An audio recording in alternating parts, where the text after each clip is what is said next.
salaamaaleykum mbokku 24 média salaamaaleykum mbokku internet yi donc ñu ngi leen di nuyu bu baax a baax di leen sant di leen gërëm ci ànd bi nga xam ne yéen a ngi koy ànd ak ñun ci suñu plateau 24 média donc ñu ngi jaajëfal ñëpp di nuyu nag surtout ñi nga xam ne ñoo féete foofu ci diwaanu diaspora bi donc ñu ngi leen di nuyu fàtte ma ki nga xam ne moom mooy Ngenar ñi ak ki nga xam ne ñoom ñooy mooy Ousseynou Faye féete foofu ci diwaanu Brésil waaye tamit damay daal di dugg fii ci Canada rek daal di nuyu ki nga xam ne moom mooy Odette Diatta kooku dem koy daal di ne kasu may ba pare daal di teg ki nga xam ne moom mooy Fatima Lupi ma koy nuyu bu baax a baax di nuyu tamit ñi féete foofu ca France du ma fàtte sama mama Coro Sarr maa ngi koy nuyu bu baax a baax di ko naan yaay nuyu naa la di kontaan ci moom waaye tamit ñu ngi nuyu ñi nga xam ne ñoo nekk fii ci biir réew mi di ziare bu baax a baax rek di sant en tout cas tey ñu dikkaat fas yéene li nga xam ne moom mooy xew ci actualité bi comme ça su ne rek nu ñu koy defee ma daal di bokk ak sama plateau ki nga xam ne moom moo nekk Arouna Sarr maa ngi lay nuyu di la ziare di la tatagal.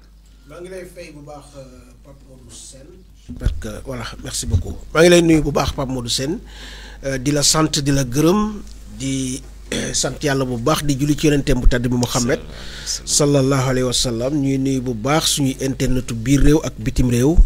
ni nga ko waxee rek donc du ma ci dikkaat mais ñoom ñëpp en tout cas ñi nga xam ne ñu ngi ñuy topp di ñu bàyyi xel ñu ngi leen di nuyu bu wér a wér di xaar nag nga jukki li nga xamante ne moom mooy poñ yu am solo yi ñu war a waxtaane tey jëmale ko ci lépp loo xamante ne ñeel na doxalinu réew mi Pape Modou Sène. waaw tey nag monsieur Sarr en tout cas lu gën a fës si actualité bi rek mooy tolluwaayu réew mi donc ak li fi xew instant yi nii ak tamit en tout cas fan la réew mi jëm. tey nag en tout cas dinañ jukkil internet yi li nga xam ne moom moo nekk réseaux sociaux yi nga xam ne dakal nañ ko te état bi daal di yëkkati décision boobu buñ sa paree aussi dinañ wax rek téye bi nga xam ne téye nañ ki nga xam ne mooy Ousmane Sonko ba pare aussi daal di ko condamné buñ ca paree aussi dinañ wax en tout cas taxawaayu ñi nga xam ne ñooy liggéey si wàllu presse bi face donc à la situation du pays. waaye tamit dinañ daal di def rek jàngat si en tout cas taxawaay wala boog xoolin bi nga xam ne suñu dëkkandoo réewu africain en tout cas tey ñu ngi koy xool Sénégal bu ca paree tamit dinañ daal di waxtaane li nga xam ne moom moo nekk concours général bi nga xam ne ñu ngi ko doon amal Macky Sall daal dafa yëkkati ay kaddu teg ko si ndoddu enseignants yi buñ ca paree nag ñu daal di tëjandi rek ak li nga xam ne moom mooy wàllu sport daal di leen jukkil nag demu Sadio bi nga xam ne dem na ko Sarr poñ yi daal ñoo gën a fës si actualité bi. waaw Pape Modou Sène mu nekk ay poñ yu am solo cadré aussi ak réew mi fu mu toll ci doxalin ñu ngi niñ koy faral di waxee rek daañu ci wax sunu xalaat wax koy ci worma donc wax ko ci ay kaddu yoo xamante ne mag dina ko mën a déglu waaye itam ndaw dina ko gën a mën a déglu parce que du xotti benn yoon worma te loolu mooy credo 24 médias saa su ne ñu ciy wéy te duñ ci mës a wàcc parce que damay faral di wax ne saa su ne réew mi wax ci sa soxla war naa mën a am ci anam yoo xamante ni ñëpp dinañ ko mën a déglu mag déglu ko ndaw déglu ko te du xotti worma donc ñuy xaar rek nga jukki bu ko defee ñu daal di ci dem saa su ne. waaw Sarr comme ni mu ko junjee sànq rek en tout cas laaj bi nga xam ne moom mooy njëkk tey ban njàngat la ñuy def ci situation dëkk bi. waaw di am rek lu ñu métti d'abord parce que jàmm dañuy Olof Njaay dafa faral di wax ne lu dul jàmm jàmm ko gën donc situation bii réew mi nekk. amul benn sénégalais ak foo munti féete ci li ma jàpp koo xamante ne bëgg nga réew mi situation bi amul kenn ku mu war a neex parce que la réalité même si on le dit pas mooy que le pays est au ralenti te réew nag bu fekkente ne koom-koom ba dafa tagga témbe conséquences yi dana gën a doy waar ci fuñ jëm parce que c'est des pertes énormes depuis que lii commencé tàmbali ba léegi dama koy wax sax depuis 2021 suñ xayma woon te en termes de statistique li Sénégal ñàkk te dara waralu ko lu instabilité gëm naa ni dana constituer un frein boo xamante ni émergence bi ñu jaayoon lii bokk na ci li nga xamante ni moo tax duñ ko atteindre parce que il faut le dire même si ils ont donné une fourchette à l'horizon 2035 mais dans ces conditions même ba 3035 émergence duñ ko atteindre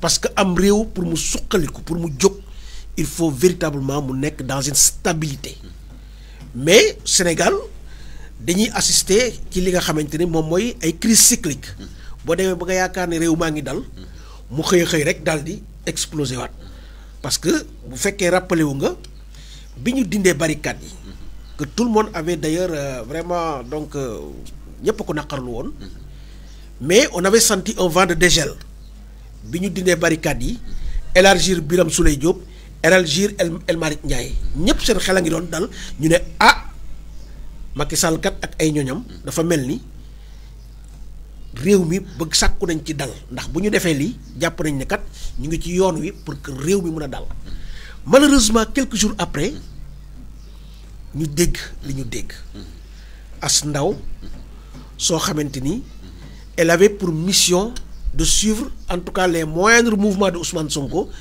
ñëw stationné ci këram di ko filmer donc àjjuma bi passé Ousmane dem fi nga xamante ni moom mooy juma dem julli ji bi mu retourné donc il a senti que am na ku koy filmer di ko topp mu ñëw ci ndaw si comme tout bon Sénégalais parce que en ce moment Ousmane Sonko n'avait pas en face de lui en tout cas nit koo xamante ne takk der la mais civil la gis ci kanamam comme tout bon Sénégalais muy yow di man tey jii ku la doon filmer di nga ñëw ba ci moom ne ko lu tax nga may filmer dem mën ngaa dem sax ba jël téléphone bi ne ko dindi li nga xamante ne moom nga mooy imaginer jëlee ci man parce que nag constitution moo ñu ko consacré moo ñu ko may li ñuy wax le droit à l'image ku ci nekk say données personnelles kenn amul droit subtiliser ko sans pour autant yow nga jox ko sa accord donc constitution nag moo féete ci kaw même si homme de loi la constitution moo ko féete ci kaw donc Ousmane était dans ses droits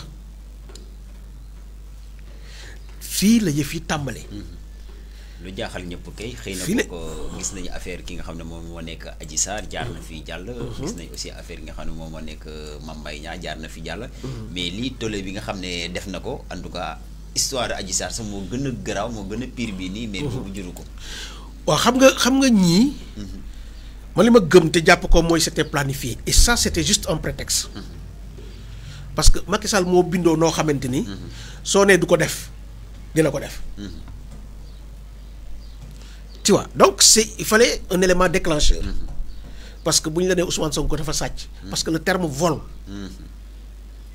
ñëpp koo ko wax rek dafay ree moi j'ai téléphone xale yi si mbedd bi non mais attends sàjjatuñu téléphone non mais xam nga si on te dit que Ousmane Sonko a volé un téléphone mais quand même sa première impression mooy ree parce que yow tu te dis que ba écoute toi yow man mi ngay wax li xanaa da nga maa yëpp Ousmane Sonko d'ailleurs boo déggee sax maître Ciré Clédor Ly il a parlé d'un banal téléphone téléphone bi tey moom paraît-il mu nga ba Canada actuellement téléphone mu nga ca loxo Mollah Morgun j'ai vu une de ces vidéos mu ne téléphone baa ngi nii téléphone bu ñu sàcc téléphone boobu il paraît que GPI yóbbu nañ ko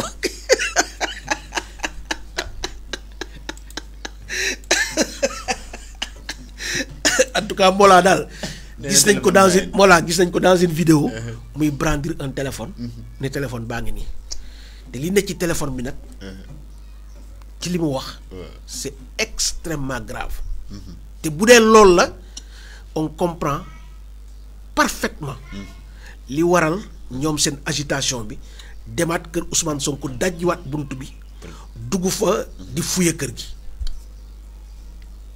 su fekkee ne Mollah li mu wax dëgg la on comprend l'attitude des FDS parce que la ne ca téléphone ba garaaw la waaw donc voilà situation bi nii la demee donc il a été cueilli donc ils se sont servis de ce prétexte pour gàll ci moom 7 chefs d'accusation keroog bi le doyen des juges Omar Maham Diallo pare ci moom daf ko yokkalaat beneen muy 8 chefs d'accusation mu nekk ay chefs d'accusation yoo xamante ne kuñ ko fi mos a teg ci àddina dem nga prison donc c'était prévisible que Ousmane Sonko du ci génn parce que ay li ñuy wax atteinte à la sûreté de l'État amul benn mbindeef buñ koy gàll sa ndodd nga ñibbiwaat sa kër donc c'était prévisible donc c'est pour dire juste que en fait cette histoire de téléphone c'était juste un prétexte pour mun a jàpp waa ji mais c'est-à-dire que man approche bi may am ci histoire bi mooy man damay ñaawlu trop l'attitude d'un régime boo xamante ni chaque jour bët bu set mu ngi tendre ay pièges ay opposants am c'est-à-dire que dans un état normal warta demee noonu on ne doit pas avoir un état donc qui a pour juste objectif de tendre des pièges tegal ay opposants ay ndëgg sërëx di leen rëbb di seet fan la leen mën a jaar bu jàpp leen dans un état normal yëf yi warul fonctionner noonu ni mu war a fonctionner mooy démocratie dafa am ci ay piliers yu muy tegu c'est-à-dire que celui qui gouverne ñi war a opposé wu donc mu nekk une sorte de balance boo xamante ne mooy équilibrer la marche du pays mais bu fekkee ne nag le régime en tant que tel amul benn option lu dul à chaque fois mu ngi seet prox ndoll bu mu mën a jaar ba jàpp un opposant wala écarter un opposant éventuellement ci élection yi ñu jëm ça pose problème et c'est ça moom moo plombé suñu vie politique pratiquement depuis 2019. Et là, je pense que peut-être est-ce que jaroon na ko étant donné que le président Macky Sall moom génn na ne dootul présenté comme candidat si élection yu jublu est-ce que tey jaroon si na ni teg ay pièges parce que jaaxal na ñu bëri lu tax mu ne moom dootul bokk ba pare te bàyyiwul nit yi en tout cas ñu demal seen bopp. Non mais Pape Modou Sène il faut qu'on soit objectif. C'est-à-dire que le président de la République il faut qu'on accepte quand même que il a renoncé à une troisième candidature sous la contrainte. C'est-à-dire qu'il ne l'a pas fait de gaieté de cœur. Du lu ko gënal mais la pression était telle qu'il n'avait pas d'échappatoire. Parce que nag la preuve il a tellement mis du temps à se décider que finalement dafay corroborer tout ce qui pense que lii xew nii il l'a fait en tout cas non pas sciemment mais sous la contrainte. C'est-à-dire que il a dit que bokkatul. mais tey la gën a bokk parce que waxoon naa la ko. parce que waxoon naa la fii laa la ko waxoon ma ne la Macky Sall mu bokkul est beaucoup plus dangereux que mu bokk xam nga waxoon naa la ko fii preuve baa ngi nii tey la gën a bokk parce que bokk weesuwul ngay fexe les adversaires de ton camp nga leen di fexeel ba lii am donc Macky Sall bu kenn wax ne bokkul tey la gën a bokk te plusieurs scénarios s'offrent à lui bu fekkente ne il est arrivé à ses fins parce que gis nañ situation yu mel noonu ça s'est passé au Niger entre Issoufou ak Bazoum en réalité Bazoum était le président mais l'homme fort du régime c'était toujours Issoufou ça s'est passé en Russie avec Poutine ak Medvedev Poutine était le premier ministre mais c'était réellement lui l'homme fort alors que Medvedev était le président parce que ñoom ñoo leen jël indi leen def leen président donc loolu yëpp c'est des scénarios yoo xam ne Sénégalais yi xalaat nañu ko mais juste pour dire que tey jii président Macky Sall il est plus que jamais présent sur la scène politique parce que lii xew ni yëpp ça porte son empreinte parce que kenn mënu koo parce que nañu waxante dëgg le ministre de l'Intérieur il agit sous l'ordre de qui du président de la République le parquet il agit sous l'ordre du ministre de la Justice et le ministre de la Justice donc agit sous l'ordre du président de la République donc tous les chemins convergent vers mais le président de la République donc il est plus que jamais acteur de la scène politique jamono yi ñuy wax c'est ça la vérité Pape Modou Sène donc maintenant pour en revenir ci li xew Sonko il est sous mandat de dépôt donc mais il faut quand même sénégalais xam ne ba fi ñuy wax ni il est présumé innocent parce que pour que quelqu'un soit coupable il faut qu'il y ait une condamnation définitive alors que fi mu toll nii Sonko kenn jugé wu ko dañoo gàll rek ay chef d'accusation ci ndoddam ne ko lii lañ lay toppee entre li ñuy toppee nit nag ak li am yaa un fossé mën na am comme mën na ñàkk am parce que le procureur dafay sàkku rek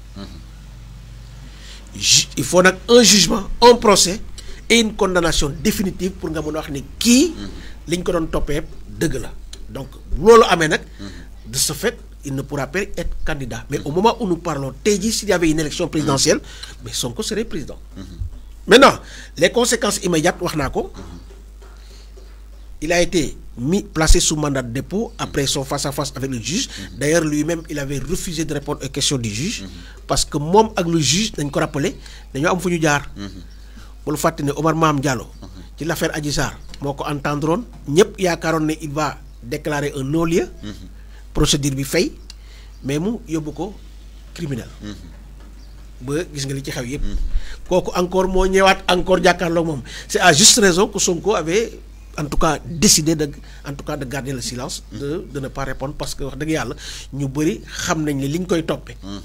ñu bëri def nañ ko fi. parce que imaginez Sonko li ñu koy poursuivre c'est des événements qui datent de 2021. il a été entendu pour ça. ñu bàyyi ko mu ñibbi def ko placement sous kii ni ñu koy wax de contrôle judiciaire. fait yooyu lañ indiwaat ils sont allés piocher encore. non indiwaat ko. alors que liñ ko toppee mu nekk appel à insurrection. wax ma kan moo ko fi deful nekk homme politique. non mais président Macky Sall il a dit ñëpp di ko dégg. au temps de Wade je vais mobiliser plus de 200 000 jeunes. on va marcher sur le palais. s'il s'entête on va le dégager. loolu du appel à insurrection. loolu du appel à insurrection. mais si maintenant si on fait logique pour logique. si chaque homme politique dans le passé tu as à donc prononcé ay faits yoo xamante ni. jàpp nañ ne appel à insurrection la ni ñu ko defee Sonko noonu lañ ko war a defee tout le reste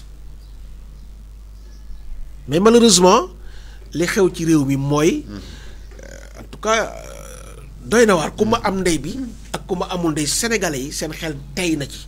parce que lépp ci kaw Ousmane Sonko lay dal et je l'ai dit waxoon naa ko fii nee naa ne quand c'est Ousmane Sonko tout est inédit et toutes les règles sont chamboulées. bu dee Ousmane Sonko la. dafa mel ni loi dootul appliqué wu. dañuy xool ñoom li ñu bëgg mooy daal di fexe nu ñu ko nërmeele mais bu dee keneen. seen yoon nekku ci parce que nag li Ousmane Sonko di def nii ñeneen def nañ ko et puis ce qui est plus grave Pape Modou Sène gis nga li may wax nii. waaw mënoon nañ cee def ay coupures yoo xamante ne dina day changer de contexte. surtout. quand le procureur de la République faisait li nga xamante ne moom mooy sa conférence de presse. les preuves qu'il a brandies c'est des coupures de vidéo lañ jël dajale leen def ko benn vidéo te loolu ku nekk mën nañ la ko defal.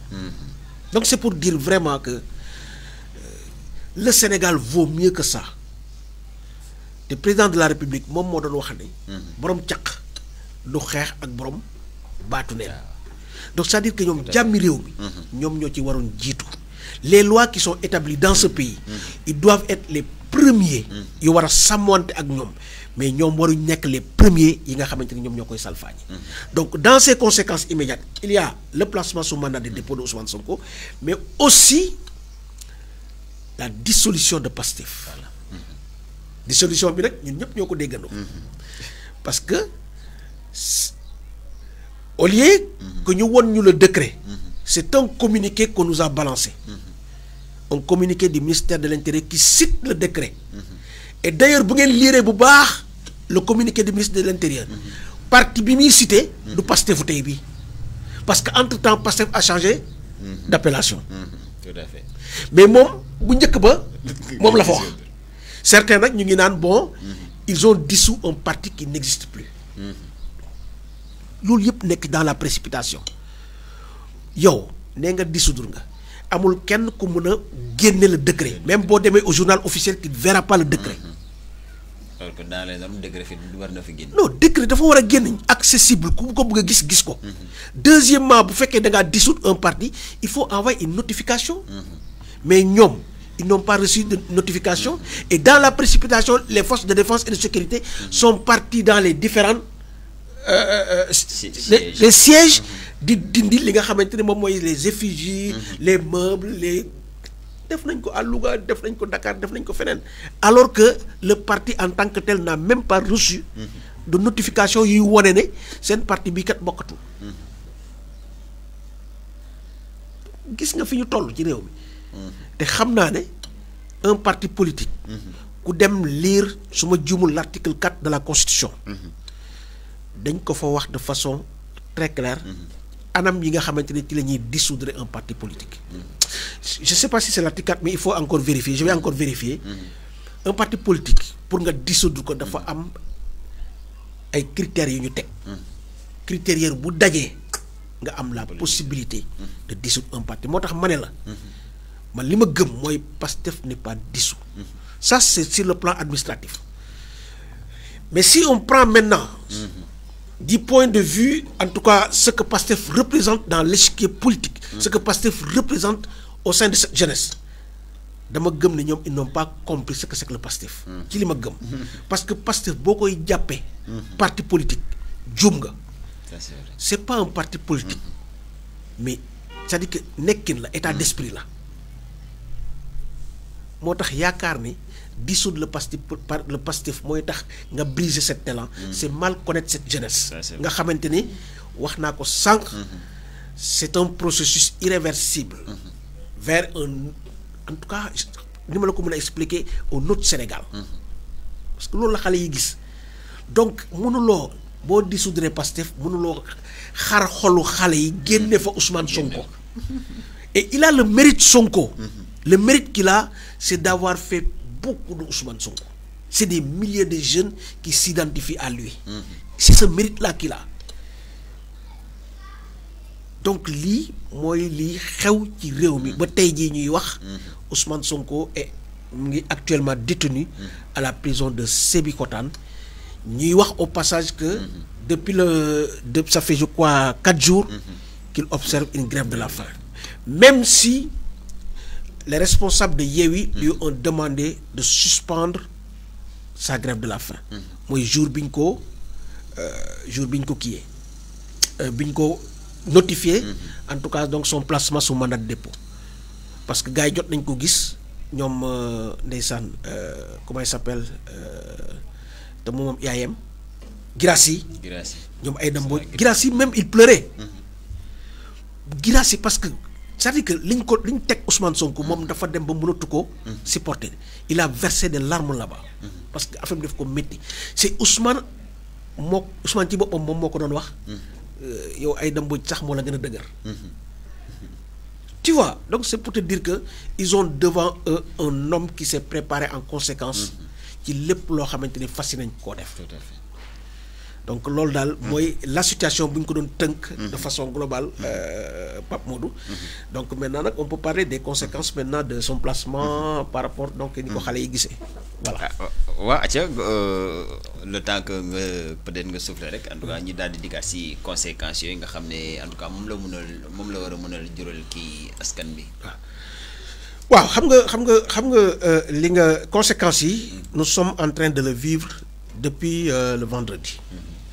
bi affaire bi amee donc ñu ngi vivre les conséquences. conséquences yi tous les observateurs ñëpp ñi nga xamante ni Sénégal ñor na leen. jàmmi réew mi ñor na leen depuis 2021. bi mbir mi tàmbali. la ñëpp commencé di tirer la sonnette d'alarme ne Ousmane Sonko nekkatul koo xamante ni. da nga koy jël manu militaire yi làq ko jant bi dem tëj ko te dara du xew. tout le monde avait alerté c'est-à-dire que mën nga jàpp Ousmane Sonko. c'est-à-dire que la puissance de l'État kenn mënu ko résister état tey bu nee dinaa la jàpp mënoo muusa ka mucc ba jàpp la parce que ils ont tous les moyens légaux. parce que loolu lañu ko mën a waxee. parce que ils ont ce qu'on appelle la violence légale. ils ont l'armée ils ont la police ils ont la gendarmerie suñu la bëggee jàpp dinañ la jàpp. mais c'est-à-dire que dayoo Ousmane Sonko. moo toll foo xamante ni ce n'est pas possible. de le prendre. de le mettre en prison. et de dire que dara du xew. ça ce n'est pas possible. donc il faut que ñoom ñu xam ne forcément. dina am des conséquences et les conséquences sont là aujourd'hui. les conséquences sont là parce que partout surtout à Dakar. la ville est complètement à l'arrêt. banques yi gis nga leen ils ont fait un communiqué pour dire que à partir de 14 heures lañ mën a tey yem. parce que dara wóoratul. il y a des stations qui ont été saccagées d'ailleurs. brûlés, saccagés. D'ailleurs, ils avaient entamé un mode de grève de 72 heures parce que pour des raisons de sécurité. Hein? Donc, ay auto yo xamanteni même c'est des voitures qui n'ont rien à voir avec cette situation, tal nañ leen. Hein? etc. Donc voilà. Donc ba ci attentat dem. donc mais waaw donc mën nañ waaw ba ci attentat boobu rek la ñuy descendi parce que déjà bu waxee attentat rek loolu en tout cas mën na jur si góor si nit yi. tey la lañ mën a jàngatee loolu noonu attentat lañ ko mën a jàppee wala boo ko xëy na peut-être un acte de vandalisme wala leneen. waaw man xam nga Pape Modou Sène man attentat sax su mot la di ko wax Sénégal dafa rëy ci man. non dafa rëy. attentat di ko wax Sénégal. dafa rëy parce que attentat foo ko dégg. mooy explosion. avec donc ay charges explosives ci mel ni ay TNT wala lu mel noonu. souvent loolu lañ xamoon ci yenn attentat yi. koo xamante ne dafa ñëw gàlloo ay bomb ñëw exploser ak moom. wala sac bu ñu piégé. wala extra loolu lañ xam ci attentat. bul fàtte ne depuis 2021 on nous a vendu que dans ce pays. am na des forces spéciales. dans ce pays am na des commandos. dans ce pays am na des forces occultes. te ku la wax force spéciale wax la commando wax vraiment un entraînement spécial. wax la aussi un type d'armement boo xamante ne qui peut nuire à chaque fois ñoom bu ñu defee rek dafay def effet. waaye ce qui s'est passé hier cocktail molotov lañ sànni ci benn bus.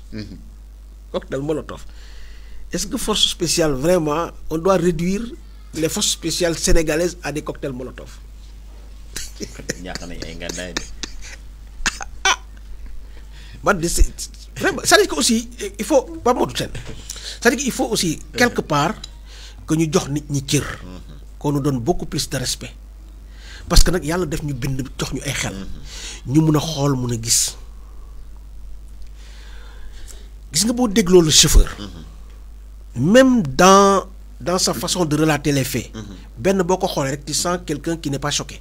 loolu benn observation il n'est pas choqué te situation yu mel noonu. pour quelqu'un qui a frôlé la mort on doit lire dans ton comportement un choc émotionnel wala un choc psychologique. Vraiment. waaye man mii de vidéo yi ma gis ci moom yëpp. mais bon vraiment loolu kenn mënu ko ci gis. li ci tegu mooy dans ces déclarations. incohérence yi daf ci bari. tantôt ñii ay treuil lañ sol tantôt. scooter lañu yor. tantôt ay xeer lañu yor. tantôt finalement dañoo dugg ci biir nangu portable nit ñi sàcc xaalisu nit ñi receveur bi ne xaalisam bi daa lakk ba jeex ci biir oto bi. non finalement ministre bi ñëw ne y a 2 morts xawma 6 blessés. war nañu génne blessé ñu gis. non mais c'est-à-dire que c'est là où foofu nag le travail d'investigation de la presse foofu la amee solo. parce que fi mu toll nii waroon nañoo wax les familles. yi nga xam ne ñoo deele. parce que lu mel noonu bu amee. dinañ ñu gindi nit ñi ñu woon ñu ces morts là fu ñu jugee parce que c'est des Sénégalais. ban kër la ñu dëkk. nu ñu tudd. mais li ma la wax rek. et puis Sonko dafa mel ni il avait vu ça. parce que boo dégloo y a une de ses vidéos bu mu koy wax donc mën nañ ko déglu. parce que il a parlé de ça. Il avait parlé de ça Sonko. Il avait parlé de ça. acte terroriste bu fi amee Macky Sall ak ñi mu àndal ñoo ko def parce que ci loolu la ñu nekk ci loolu la ñuy dox. attan nañu clateloo fi bombe créé fi acte terroriste pour ne li ñu leen doon wax yépp a ngi nii nag daal di gaawantu jël ay pouvoirs spéciaux mooy dooleel Macky Sall ne ko am nga sañ-sañu ku yëngatu nga dóor parce que le pays est en guerre bu dee ci. donc mu ngi noonu donc c'est-à-dire que le gars pratiquement boo ko xoolee il a toujours une longueur d'avance sur eux parce que c'est des choses yoo xamante ne daanaka waxoon na ko. donc gis nga man léegi man Sénégal léegi bu ne dara ne kët ne John ministre de l'intérieur wax. man damay ne tekk du ma gëm sur le champ. damay ne tekk ba gis te yàlla may na nag ces jeunes là qui sont dans les réseaux sociaux. en quelques minutes ñu authentifier la li xew. ndax dëgg la wala du dëgg. malheureusement li ñu gis nag mooy c'est une presse boo xam ne moo waroon a gindi nit ñi. mener le travail d'investigation bi war. dem retrouver les familles des victimes. retrouver les blessés dans les hôpitaux. loolu bu ñu ko amoon danañ mën a wax ne lii am na wala amul. et surtout côté boobu c'est bien fait que nga touché ko. en tout cas attitude du presse bi parce que aurait été dans les autres pays comme dañ koy gis fi nga xam ne day faral di am ay attentats. mais là dañ lay woon sax bu fekkee am na ay décès dañ lay woon ñi nga xam ne les victimes même bu dee dañuy flouter image bi sax. mais sur les lieux de l'attentat. lii mu wóor la ni lii c'est vraiment palpable lu mun a am la. wala boog dem à l'hôpital génne les blessés et cetera mais tey fii nii on peut dire qu'en tout cas l'attitude de la presse par rapport à la situation dafa xaw a doy waar. Non mais c'est ça et la presse Pape Modou Sène dans cette histoire là presse au Sénégal mën nañ ne pratiquement nit ñi xaaratuñ ci ñoom ñu jox leen la bonne information et c'est vraiment dommage que cette presse là mun a wàcc fi ñu ko doon xaare nekk actuellement fi mu nekk parce que tu te rends compte xoolal les titres des journaux ay titres yu grave barbare yi alors que ba léegi teguñu ci nit ñi loo xamante ni le travail d'investigation que cette presse là devrait mener aurait dû mener defuñu ko on s'est contenté tout simplement ci ay risques yoo xamante ni dëgg-dëgg boo ko xoolee ba ci biir y a beaucoup trop d'incohérence c'est-à-dire que la presse est en train de jouer le jeu du régime parce que loolu mooy dëgg. Tout à fait. loolu mooy dëgg mais xoolal ce qui se passe à Dakar on a l'impression ils veulent donner l'impression que rien ne se passe dans ce pays tout est au calme la situation est sous contrôle tout est maîtrisé alors que tout pratiquement les commerces ont baissé pavillon kenn ñemetu la dem jaay autoroute bi boo ci rombee sax boo sàgganee booy toj sa oto wala ñu lakk ko ñu ngi peeral pneu oto yi di taal ay pneu bloqué circulation bi dara demul dara dikkul les stations ñemetu ñoo jaay et on veut nous faire croire que maintenant que rien ne se passe tout est contrôlé mais pas du tout li ñu war a wax kay mooy l'État est en train de jouer la politique du pourrissement parce que tant que les jeunes ne franchissent pas la ligne rouge c'est-à-dire d'accéder au plateau parce que biir plateau moom mooy problème bi mais tant qu'ils sont cantonnés dans les quartiers périphériques dans la banlieue la situation n'est pas alarmante pour ñoom. Et c'est ce qui est regrettable. Non mais c'est plus que regrettable parce que la banlieue aussi elle a besoin donc voilà donc d'exister dund sur le plan économique njënd ak njaay bi continuer waat le calme revienne nit ñi dem taaba ji mais à ce rythme là beneen situation lay jur pas que ñaari boor la nag soit population bi révolté wu contre les manifestants wala ñu révolté wu contre nos dirigeants parce que dama ne cette situation là on pouvait nous épargner de ça parce que gisuñu lu tax ñuy téye Sonko ci ay anam yoo xamante ne dëgg da ngay waaw dara jaru ko waaw waa tey en tout cas Sénégal nekkoon vitrine nekkoon pays boo xam ne c'était un pays démocrate. waaye te dama bëggoon sax gis nga seen fi ma bëggoon jeexale ci rubrique boobu mooy ñu baal ma ci kàddu yi mais fen yombul fen bu jub xoj du am benn trace boo xamante ne di nga ko xool ne lii amul rien à dire yombul c'est vraiment difficile de mentir fen yombul de seen billaahi barke alxuraan fen yombul wax dëgg moo gën a yomb fen yombul c'est-à-dire que fen bu jag bu am harmonie bu amul benn trace c'est pas facile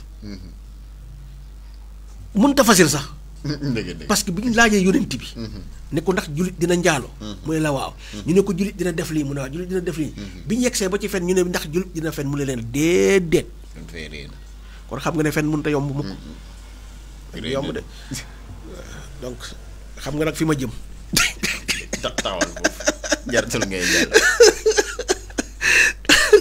voilà donc continuer ma daan wax ne rek en tout cas Sénégal nekkoon pays boo xam ne c'était un pays en tout cas bu ñu nawoon lool ci démocratie donc là y avait la libre en tout cas d'expression mais fan yi gis nañu saar ñu daal di dakkal li nga xam ne moom moo nekk réseaux sociaux yi boobu ci mujj rek mooy léegi nii TikTok daal nañ ko dakkal fii ci Sénégal loolu aussi Sarr est-ce que ça ne porte pas atteinte en tout cas à la libre d'expression du citoyen. Mais bien sûr Pape Modou Sène parce que nag ça devient récurrent je pense que li mooy la deuxième fois ñuy restreindre li nga xamante ne moom mooy les réseaux sociaux Facebook la woon certaines applications mais tey jii dañ ci yokk TikTok dañ ci yokk TikTok mu nekk nag loo xamante ne c'est une atteinte donc à nos droits fondamentaux garantis par la Constitution parce que le droit à l'information c'est un droit qui est garanti par la Constitution waroo xëy rek ne da ngay couper les données mobiles parce que benn nekkul na ñëpp ay manifester tout à fait il y a des gens qui sont tranquillement chez eux mais qui ont besoin de savoir ce qui se passe dans ce pays donc yow en coupant donc les données mobiles, tu es en train de violer un principe fondamental de la charte du pays, muy la constitution. ñu ngi koy violer. te loolu sax c'est des pratiques yoo xamante ni ci ay yenn réew yi ñag yi dañ ko xamee woon ay Rwanda astafirullah ay Congo yu ma xamul. mais Sénégal ak fi ñu tolloon seen ci démocratie. ci liberté d'expression. mais tey ñuy dem ba Moussa Bocar Thiam qui se lève comme nu ko neexee chaque jour rek saa yu yeewoo xool situation bi ne daal damay dagg internet bi. bëri na pouvoir de. voilà ce qu'on est en train de lii lañ ñu bëgg a daganal quoi ci réew mi Moussa Bocar Thiam saa yu yeewoo rek am na droit couper ab télé. am na droit couper internet. hein voilà quoi voilà ce que et puis personne ne dit rien quoi. et ça c'est normal parce que loolu la war a mais non pas du tout du ñëppay man du ma manifester. man manifester wu ma. et j'ai le droit fu ma toog ma xam li xew ci réew mi. parce que c'est un droit bu ma constitution may. et qu'on nous dise pas que c'est des questions de sécurité déedéet. constitution lu mu la may da nga koy jël. lu mu la xañ nag bàyyil. constitution lu mu la may da nga koy jël. waaye lu mu la xañ bàyyil. foofu la ñu war a toll. mais on ne doit pas vraiment se fier aux humeurs d'un ministre boo xamante ne saa yu ko neexee. mu dagg internet. saa yu ko neexee mu couper une télévision. et man je me dis que si la sécurité en tout cas d'un pays moom dépend dëgg si ay coupure internet. mais man je me demande où va le pays. ma ne gis nga seet. ce pays là.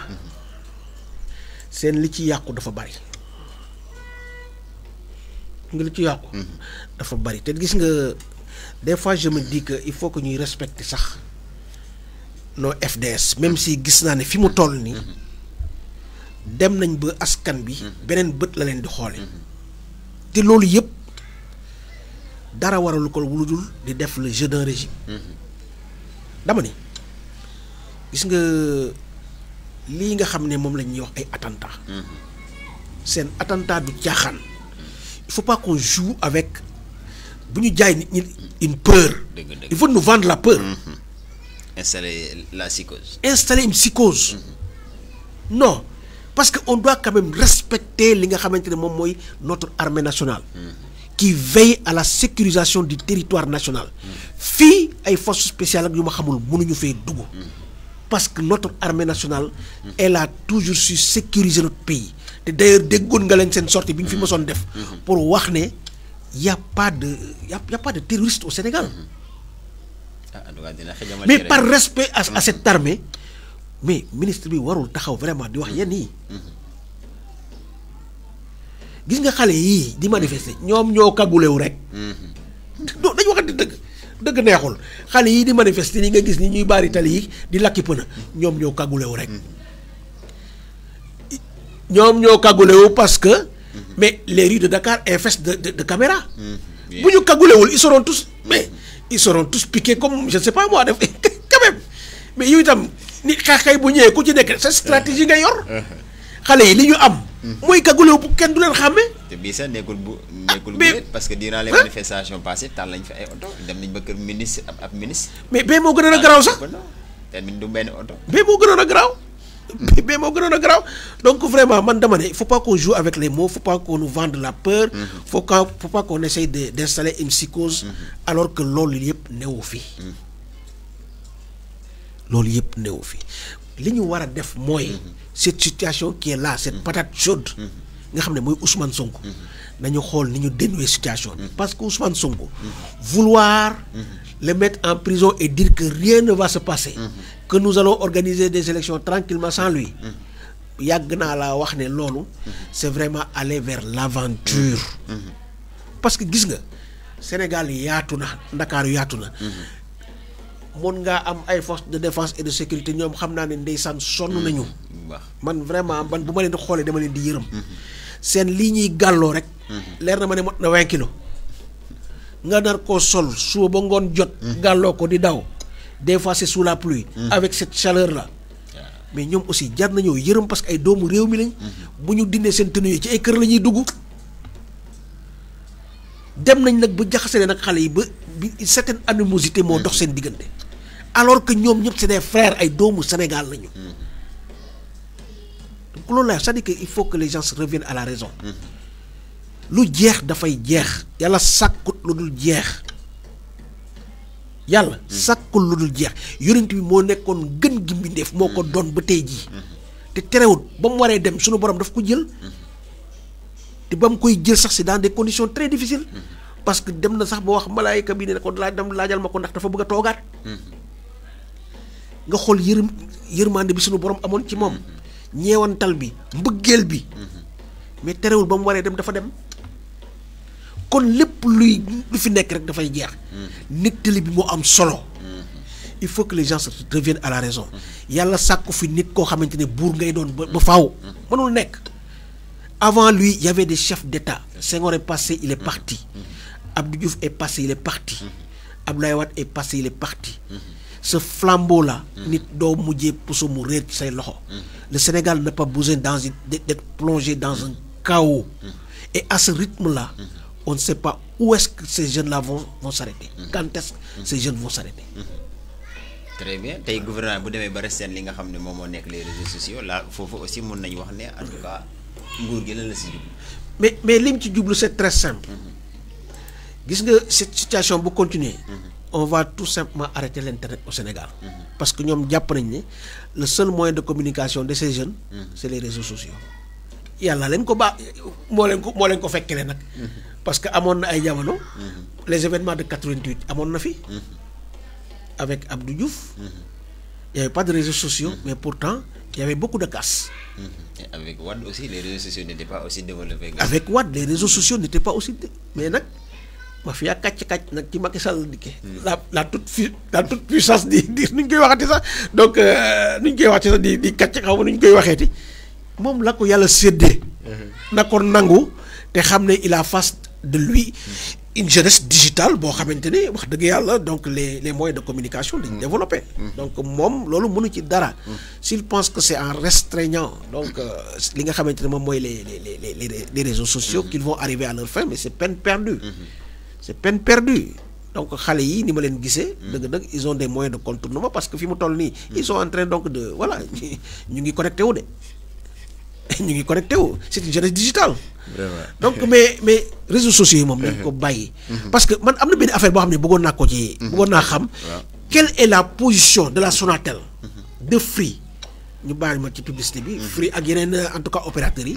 parce que am na ñoo xamante ne dañoo jëndoon seen pass.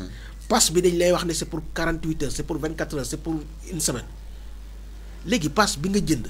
ñu restreindre internet bi mënoo connecté wu xanaa dañ la koy delloo après. parce que si tel n'est pas le cas c'est du vol.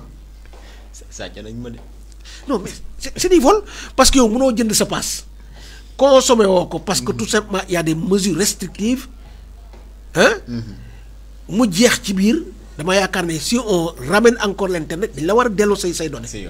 donc en tout cas c'est une question que je pose ñi nga xamante ne ñoom ñooy donc ñoom ñooy en tout cas saytu les consommateurs les associations de consuméristes.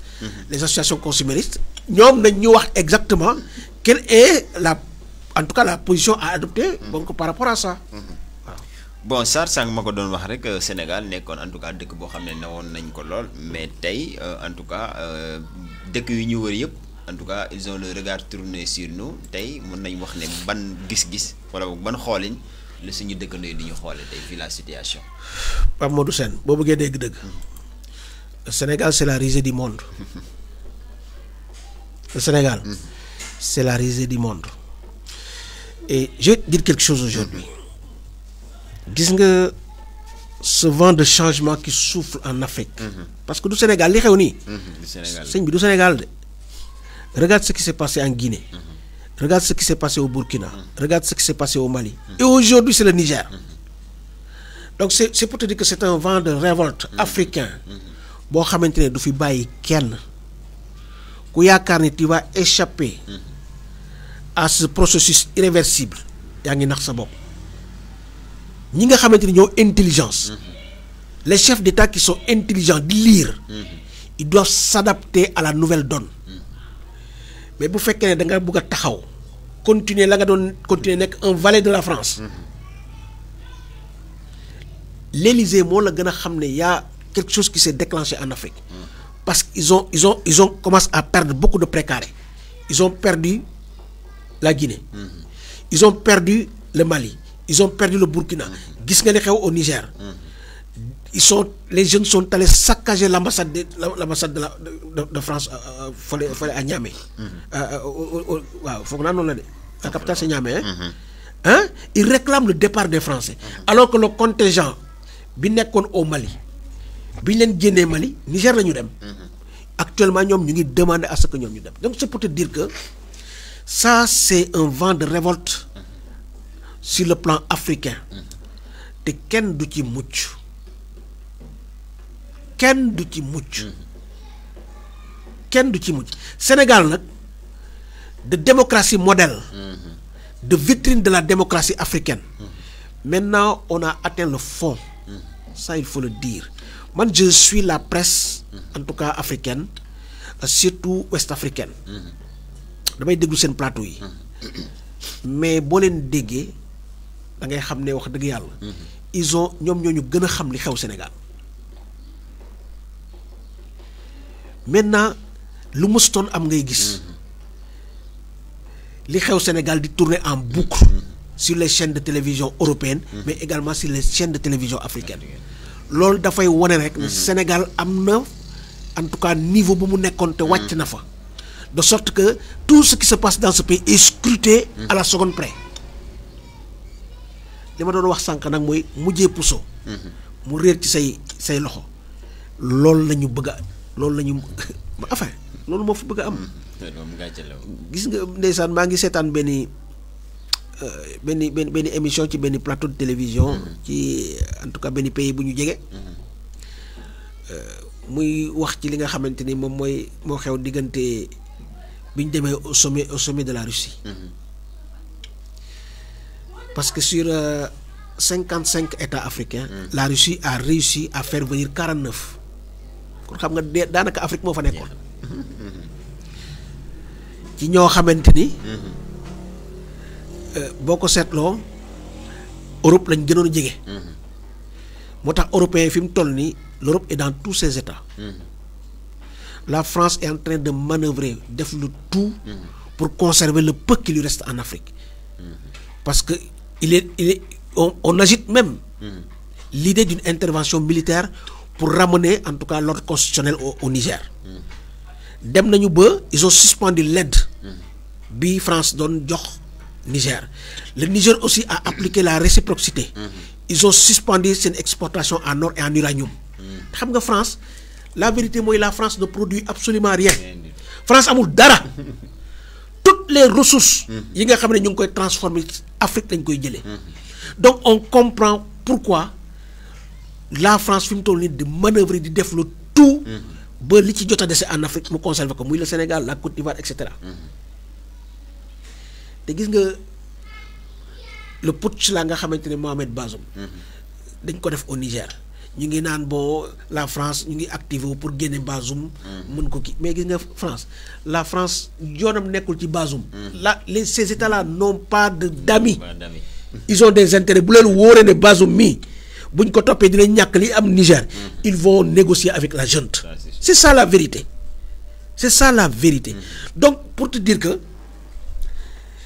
le jeune Ibrahima Traoré nga xamante ne moom moo nekk au Burkina mais li mu wax mais il a parlé pour tous les jeunes africains c'est ça la vérité et quand je vois certains Africains le traiter d'immature c'est parce qu'ils n'ont absolument rien compris ils n'ont pas compris que Afrique bii ñu nekk nii beneen Afrique lay doon parce que ces jeunes-là ils sont conscients des enjeux du moment moo tax gis nga ni nga xamante ne moom la ñuy jëlee les différents pouvoirs au niveau donc des pays africains donc loolu daal bëggoon naa ko mais c'est pour te dire que rek Sénégal fi mu toll nii de premier ñu ngi dem au fond du classement donc voilà Pape Modou. Aca ñu wax ci wàllu njàng meeg njàngale bi donc ñu ngi doon amal li nga xam ne moo nekk concours général foofu nag ki nga xam ne moo nekk président Macky Sall en tout cas yëkkati na fa ay kàddu yoo xam ne xaw na ñaga suuti daal di ko teg nag si ndodu jàngalekat yi monsieur Sall.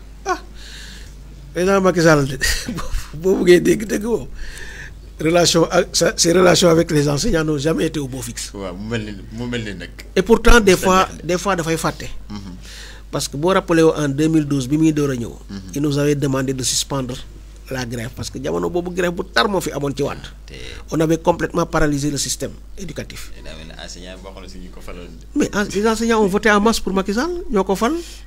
Quand il est venu aussi, la première requête qu'il a eu à faire donc auprès des enseignants, c'est de leur demander d'arrêter le mot d'ordre de grève, de lui permettre en tout cas de prendre fonction après ñu xool. Enseignants yi may ko. Mais depuis lors la jàmm gëj a am suñu diggante ak moom. te lépp lépp lu enseignants yi am ci Macky Sall ils l'ont eu sous la contrainte. Ils lui ont tordu le bras dañ ko arraché hein. C'est pas de gaieté de cœur que Macky Sall jox leen ko. C'est ça la vérité hein. Neexul mais looluy dëgg. Bon li mu wax nag enseignants yi ils ont pris acte. Nee na ils trouvent que c'est irresponsable pour des enseignants d'inciter les gens à aller manifester. J'ai beaucoup aimé la sortie de comment ça s'appelle? El Hadj Malick Youm du SAEMS pour rétorquer, pour lui dire que personne ne peut empêcher les enseignants donc de faire de la politique. Et il a raison, parce que les enseignants, c'est des acteurs de la vie publique. Réew mi ni muy doxe ak ni muy demee buñ ci waxul day retourner daanu seen kaw. Donc ils sont obligés ñu dugal ci seen loxo wax ci jëf ci.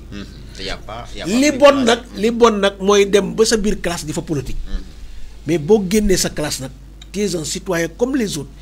am le droit dugal sa loxo ci ni réew mi doxe wax ci ni réew mi doxe. Man dama yaakaar ne bu président bu nekkee conseil nu ñu ko waxee concours général. li mu fa war a wax mooy mais wax. fii éducation toll ci réew mi. lan moo manqué. lan la prévoir. pour indi ko mu nekk ay en tout cas un palliatif maanaam solution boo xamante ni dina mën a régler les problèmes auxquels les enseignants sont confrontés. Parce que la réalité mooy les accords sont toujours là. Les lenteurs administratives ñu ngi nii. Mais ñu ngi fii. La dématérialisation. C'est un problème. Le problème de la carrière des enseignants. La formation. Tout ça c'est des chantiers yoo xamante ne ñu ngi fi tegee. boobu ak léegi defuñu ci dara. C'est ça la vérité. loolu lañ doon xaar ci moom. Mais loolu lañ doon xaar mais pas di charger enseignants yi di ubbiwaat yeneen front yaa ngi nii front yi nga ubbi rek ñu ngi nii tàng jër ci say loxo ngay def di ubbiwaat yeneen front.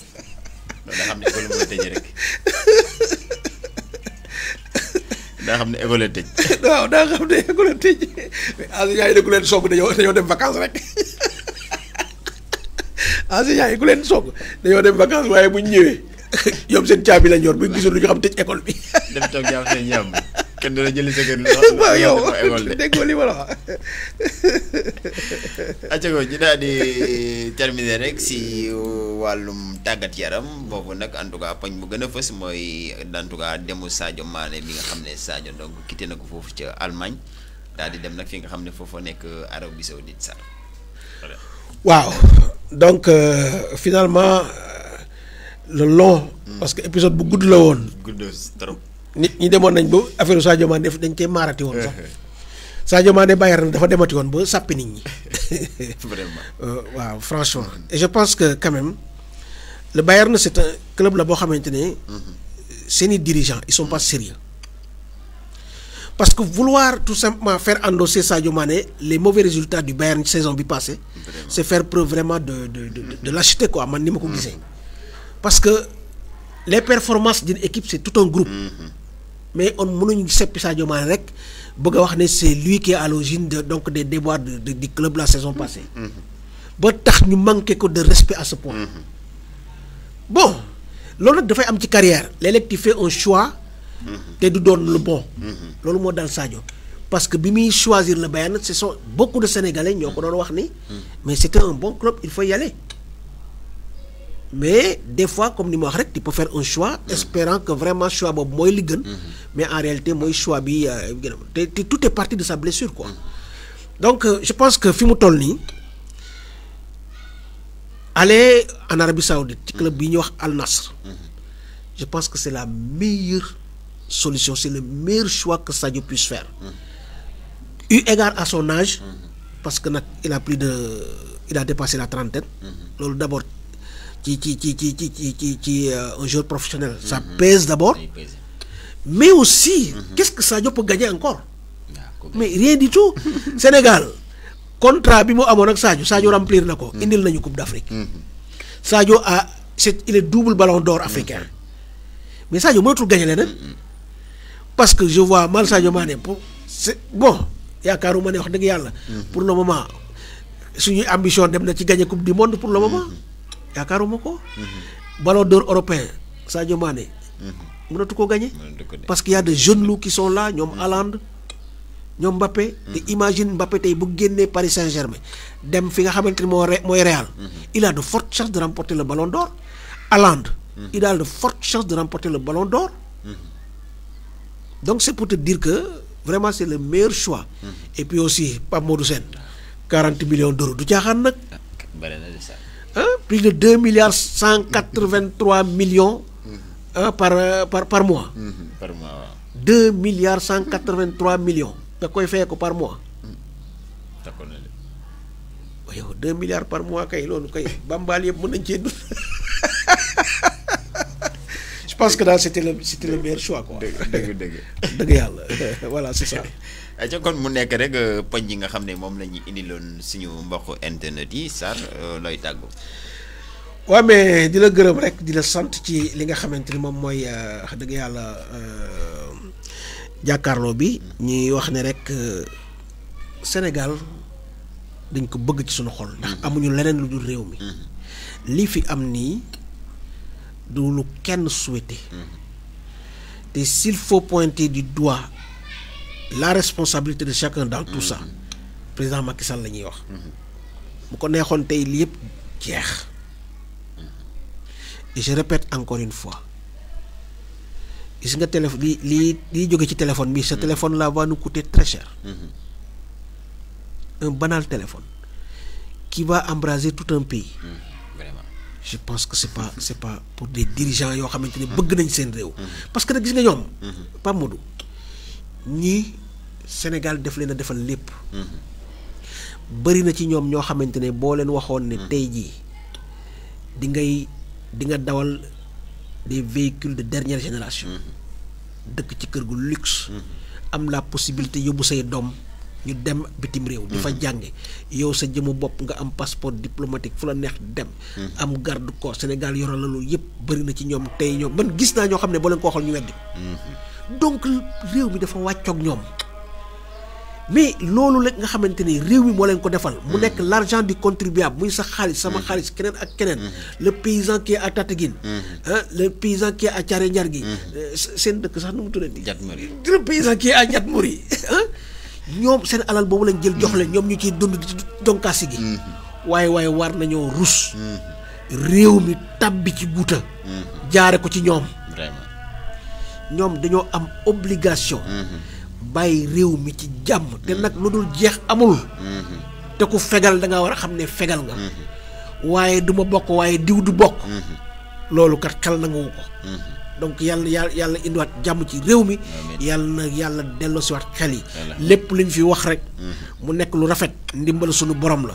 bu amee lu ci ñagas ngeen xam ne sunu matali te ñu ngi koy jéggalu bu baax a baax a baax a baax. Pape Modou Sène. waaw kon mu ngi noonu ni ko xale yi di waxee en tout cas nay rafet rek. nay rafet àdduna amul solo. parce que kon mbokk yi lii lañ leen ni indiloon tey rek mu nekk li nga xam ne moo gën a fës ci actualité bi donc ñuy gërëm ñëpp di sant ñëpp di leen jox dig daje ba ëllëg.